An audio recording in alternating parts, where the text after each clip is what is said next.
Good evening, I'm Kurt Gutgsell. After 2 on the road to start the season, Jasper football finally will play at home tomorrow against Wrights. Cats 2-0 after beating Harrison last week. Wildcat head coach Tony Lewis reviews that game and looks ahead to the matchup with the Panthers. Felt like in the first half we came out pretty lackadaisical, to be honest with you, and I think that was a product of a poor week of practice. We talked to our kids at halftime and tried to remain calm. That's what happens when you don't practice well. That's what happens when you don't do the little things right.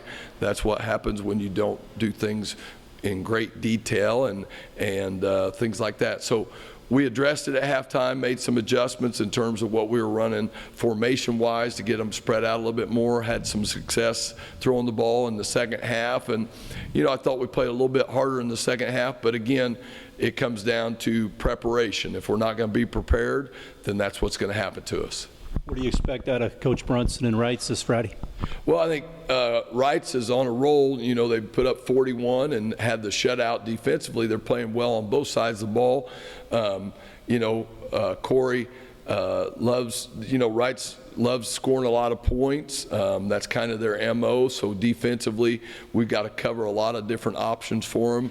They've got 3 to 4 really good receivers. They've got 2 good running backs. They've got a quarterback that can throw it and run it. They've got a good offensive line. And on the other side of the ball, defensively, they're playing well. They run a 4-2, sometimes bump to a 4-3.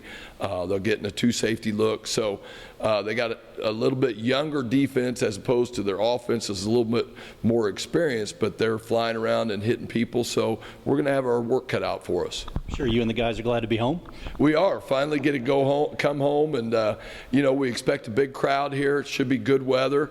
It's hopefully going to cool down at the end of the week, and I'm sure Wrights is going to bring a big crowd. As I talked to Corey, I teased him a little bit. He needs to bring a lot of people. We've got to make up some money from the money we lost during the pandemic. So come on down, Panther fans. We'd love to have you, and hopefully it's a good team, good contest between 2 good quality teams. You can see the Wildcats and Wrights Saturday morning at 10 right here on 18. Other high school football in the county tomorrow. Southridge on the road at North Posey. Tell City entertains Forest Park. In Big League Baseball tonight, the Pirates in at Chicago to start a series with the Cubs, the first of 4. At Wrigley, Mitch Keller will go for the Bucks. The Cubs counter with Keegan Thompson. The Reds and the Cardinals are off tonight. Week 1 in college football resumes this evening as Western Illinois is at Ball State to take on the Cardinals. From Colts camp, veteran wide receiver T.Y. Hilton underwent neck surgery. Will start the season for the Colts on injured reserve. There is no precise timetable for Hilton's return, but he will stay on IR for at least 3 weeks. The 31-year-old injured his neck during a practice last week and did not play in any of the Colts preseason games. Indy Wave safety Andre Shashir and cornerback Marvin Tell III, while claiming cornerbacks Takarius Keys and Chris Wilcox. Stay tuned. We'll have more after this.